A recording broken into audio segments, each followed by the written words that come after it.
नमस्कार मित्रों।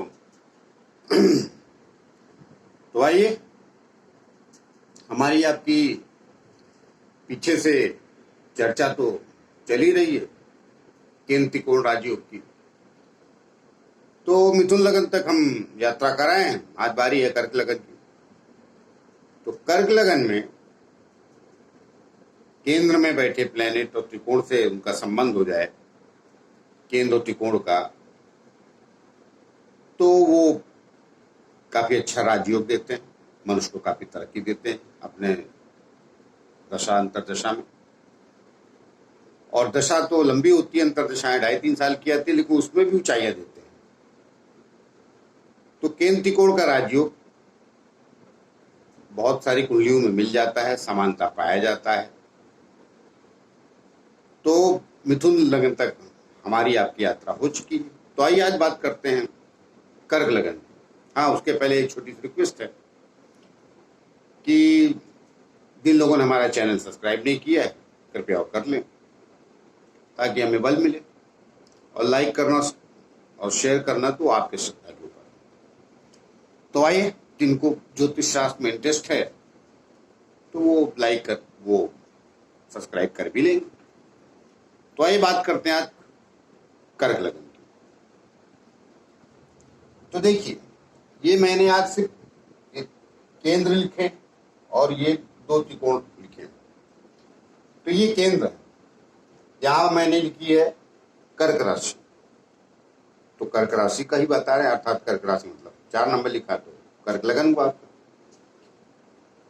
और मैं पहले ही बता चुका हूं, ये पहला अगर लगन होता है और चंद्रमा जहां चला जाए वो राशि, जैसे चंद्रमा यहाँ दूसरी कुंडली में, इसमें चंद्रमा यहाँ चला जाए तो वृषभ राशि हो जाएगी, कर्क लगन वृषभ राशि। तो ये आपका कर्क लगन है। तो कर्क लगन में केंद्र त्रिकोण से राजयोग कैसे बनता है, और मैंने पीछे आप लोगों को पंचमहापुरुष योग बताया था। तो उसमें मैंने कहा था कि सूर्य चंद्रमा राहु केतु नहीं गिने जाते उसमें। सूर्य चंद्रमा राहु केतु से पंचमहापुरुष योग नहीं बनता, बाकी 5 मिनट से बनता है। लेकिन इसमें केंद्र त्रिकोण में ऐसा नहीं, यहाँ राहु केतु को नहीं गिना जाता, लेकिन बाकी 7 प्लैनेट्स बनता है। तो ये चंद्रमा अर्थात ये कर्क राशि जो है, इसका मालिक चंद्रमा हुआ। यहां लिखी तुला राशि, इसका स्वामी हुआ शुक्र। ये मकर, इसका स्वामी शनि। 1 नंबर लिखा है, इसका स्वामी मंगल, मेष राशि का। और यहाँ 8 नंबर लिखा है, वृश्चिक राशि है ये। 8 नंबर मतलब वृश्चिक राशि, इसका भी स्वामी मंगल। और ये 12 अर्थात मीन राशि, इसका स्वामी गुरु। तो कितने प्लेनेटों ने इसमें केंद्र त्रिकोण बनाया? चंद्रमा ने, शुक्र ने, शनि ने, मंगल ने और गुरु ने। और इसमें केंद्र त्रिकोण में इसमें सबसे बड़ा राजयोग अगर कोई प्लेनेट देगा तो वो है मंगल। मंगल जो है कर्क लगन में मंगल बहुत योग कारक प्लेनेट हो जाता है। इसका संबंध अगर कहीं सही बैठ गया ये कुंडली में तो ये करिश्मा कर देता है। 7 साल दशा चलती है, लेकिन 7 साल में बहुत ऊंचाइयां दे देता है और तेज गति से ऊंचाइयां देता है। उसका कारण क्या है? अब देखिए, ये भी केंद्र त्रिकोण में खासियत है। कोई प्लैनेट, कोई ग्रह, उसकी 2 राशियां हैं तो वो केंद्र त्रिकोण की स्वामिनी हो जाए तो प्लैनेट बहुत महान फल देता है। जैसे कर्क लगन में, जैसे मैंने वृषभ लगन बोला तो शनि और शनि हो जाता है केंद्र त्रिकोण का मालिक। वैसे देखिए, कर्क लगन में एक तो केंद्र ये 10वां स्थान, यहां इसकी एक राशि आई मेष, और एक खुद त्रिकोण में गई। तो ये खुद केंद्र त्रिकोण के संबंध हो गए इनके। तो ये यहां बैठ जाए, यहां बैठ जाए, यहां बैठ जाए, इधर बैठ जाए, कहीं भी बैठ जाए मंगल, जब भी आएगा ये करिश्मा करेगा। उन 7 सालों में आदमी कहां से कहां पहुंच जाएगा, आदमी को खुद ही पता नहीं चलेगा। जो उम्मीद उसने नहीं लगाई थी वो मिल जाएगी। ये होते हैं प्लैनेट का मतलब प्लांटेशन कैसे हुआ, किन जगहों पे बैठे, किस राशियों में बैठे हैं, किन घरों से संबंध बनाया है, वो बहुत इंपॉर्टेंट होता है। अब ये लग्न का मालिक चंद्रमा है, ये आज है गुरु, उसका गुरु त्रिकोण का स्वामी, ये आज है, यहाँ आ जाए, कहीं भी इनका संबंध इनसे कहीं भी बन जाए, इनसे इन जगहों पे ये एक दूसरे को देख लें, एक दूसरे के साथ चले जाएं, या एक दूसरे को राशियों में चले जाएं, परिवर्तित कर ले। राशि परिवर्तन किसे कहते हैं? जैसे ये यहाँ ये शुक्र लिखा है, ये शुक्र यहाँ चला जाए, मंगल यहाँ आ जाए, एक दूसरे राशि परिवर्तन हो जाए। शनि यहाँ चला जाए और मंगल यहां चला जाए, अर्थात एक दूसरे की राशि में चले जाए, तो भी उसे राशि परिवर्तन कहते हैं। अर्थात वो प्लैनेट एक दूसरे के घनिष्ठ हो गए, मित्र हो गए, तो एक दूसरे की उनको आवश्यकता है तो एक दूसरे की मदद करते हैं, जैसे समाज में होता है। तो कुंडलियां जो है, जो अच्छे जानकार लोग हैं, तो मनुष्य का जो जीवन जैसे चलता है वह उसी आधार पर प्लैनेट काम करते हो, उसी आधार पर ज्योतिष शास्त्र लिखा भी गया है। जैसे कई बार मैं भूल जाता हूँ, चलिए बता देता हूँ। हर प्लैनेट की 30 डिग्री होती है, एक राशि की 30 डिग्री होती है। यहाँ पे प्लैनेट है 30 डिग्री, एक डिग्री शुरुआत करेगा, 30 डिग्री का होगा तब राशि बदल देगी, तो उसलिए डिग्रियां भी देखी जाती है। अब उसमें डिग्रियों में 5 अवस्थाएं होती हैं, जैसे मनुष्य के जीवन की 5 अवस्थाएं होती हैं। तो पहला 6 अंश जो होता है वो मनुष्य का बाल अवस्था मानी जाती है।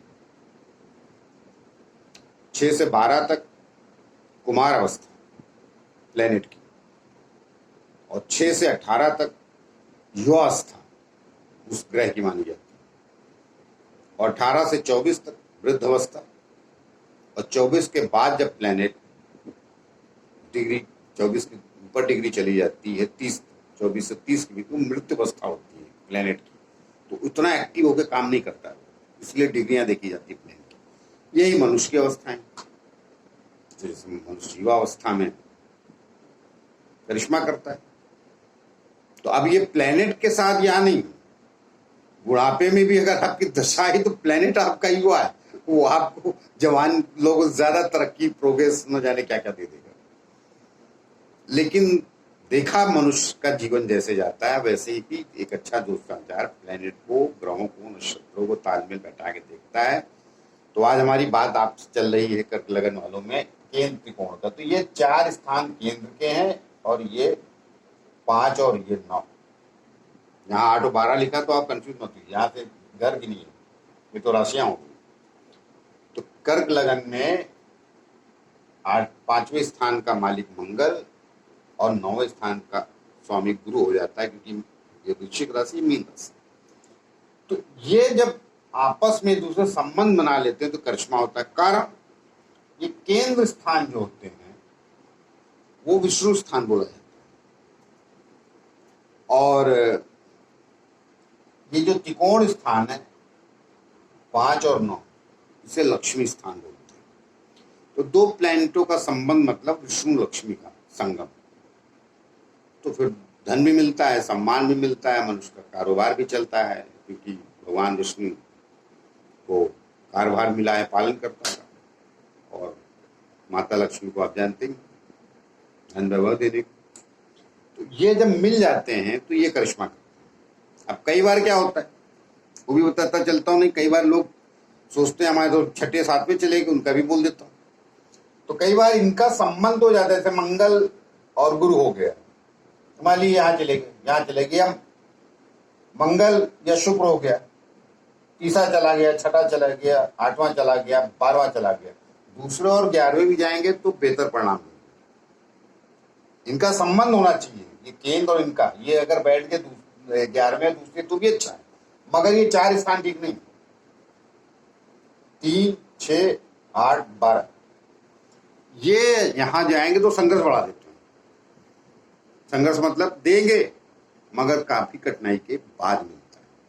कहते नहीं, उन्होंने जीवन में बहुत पापड़ बेले, घाट घाट का पानी पिया, तब आज जाके यहाँ पहुंचे।